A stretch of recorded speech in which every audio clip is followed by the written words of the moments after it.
अंतर्राष्ट्रीय महिला दिवस पर मुख्यमंत्री योगी आदित्यनाथ ने मिशन शक्ति अभियान के दूसरे चरण की शुरुआत की और इस मौके पर उन महिलाओं को सम्मानित किया गया जिन्होंने अपने दम पर पहचान बनाई है और दूसरों के लिए भी मिसाल बनी है। न्यूज़ 18 की टीम ने भी उन महिलाओं से मुलाकात की जिन्हें सम्मानित किया गया और हम उनकी कहानियां आप तक लेकर आए हैं।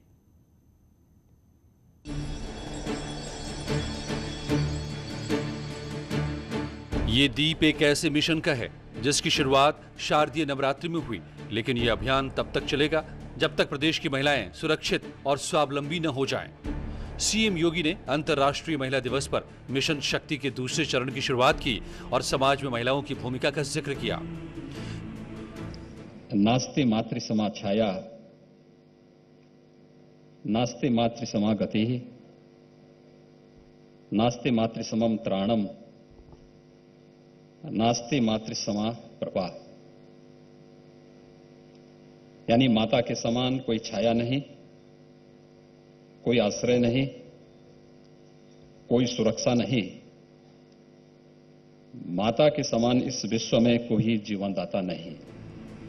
सीएम योगी ने इस कार्यक्रम में उन बिंदुओं का जिक्र किया जिस पर कई दशकों से बात हो रही है, जो आज भी सवाल बनकर समाज के सामने खड़े हैं, जिसका समाधान सिर्फ आधी आबादी ही नहीं, वो लोग भी चाहते हैं जो महिलाओं की हक की बात करते हैं।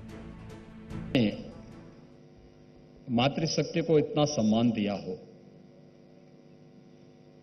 उस समाज में आधी आबादी के साथ भेदभाव और बर्बरता क्यों, यह प्रश्न हम सबके सामने हमेशा मोबाइल खड़ा रहता है।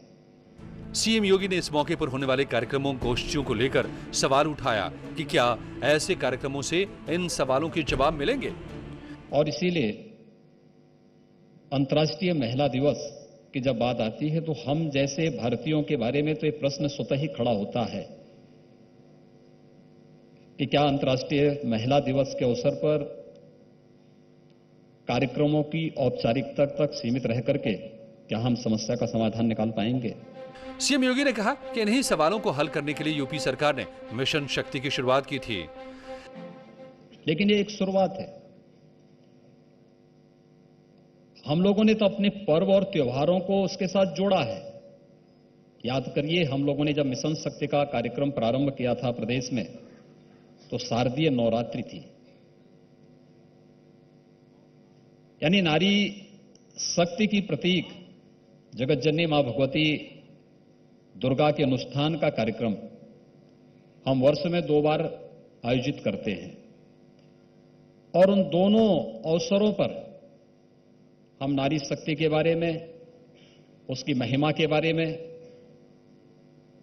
इस संपूर्ण चराचर जगत में उनकी शक्ति के एहसास की तुलना ही नहीं करते, बल्कि उसका अनुसरण करने के लिए हर एक जनमानस लालायित दिखता है। इसी भाव को धारण कर सरकार महिलाओं की सुरक्षा सम्मान के लिए काम कर रही है। महिलाओं को भय मुक्त वातावरण उपलब्ध कराने के लिए सेफ सिटी परियोजना चल रही है और जो महिलाएं आगे बढ़कर कुछ काम कर रही हैं तो सरकार उनके साथ कदम से कदम मिलाकर चल रही है। अभी आपने देखा होगा, इस मंच पर हम लोगों ने समाज की अलग अलग फील्ड में कार्य करने वाली 4 ऐसी नारी शक्ति की उस स्वरूप को देखा है जिन्होंने अपने फील्ड में कुछ विशेष योगदान किया है। सुश्री रवि रंजना पाल, ये झांसी से संबंधित हैं। उन्होंने अपनी बात को यहां पे पूरी रख नहीं पाए क्योंकि गांव से जुड़ी हुई हैं, स्वाभाविक रूप से भावुक थी, अपनी बात को उस रूप में प्रस्तुत करने में कुछ संकोच भी था। जिस वक्त सीएम योगी रवि रंजना पाल की बात कर रहे थे, वहीं पर वो मौजूद थी। इन्होंने अपनी सहेलियों पड़ोसियों के साथ मिलकर दूध उत्पादन में बेहतर काम किया और न सिर्फ खुद को आत्मनिर्भर बनाया है बल्कि गांव में भी लोगों को प्रोत्साहित करती हैं। एक वहां पर बिलेनी मिल्क प्रोड्यूसर की स्थापना की, उसको शुभारंभ किया और मुझे जानकर बहुत प्रसन्नता है, 1 वर्ष में ही इस बिलेनी मिल्क प्रोड्यूसर ने 1 वर्ष के अंदर 46 करोड़ का टर्नओवर किया, 2 करोड़ का नेट प्रॉफिट भी कमाया है। जब सीएम योगी इन महिलाओं की कहानी सुना रहे थे तो उस वक्त मंच पर इंडियन बैंक की चीफ एग्जीक्यूटिव ऑफिसर और managing director Padmaja Chandru, deputy CM Dinesh Sharma समेत कई क्षेत्रों से जुड़ी महिलाएं भी मौजूद थीं।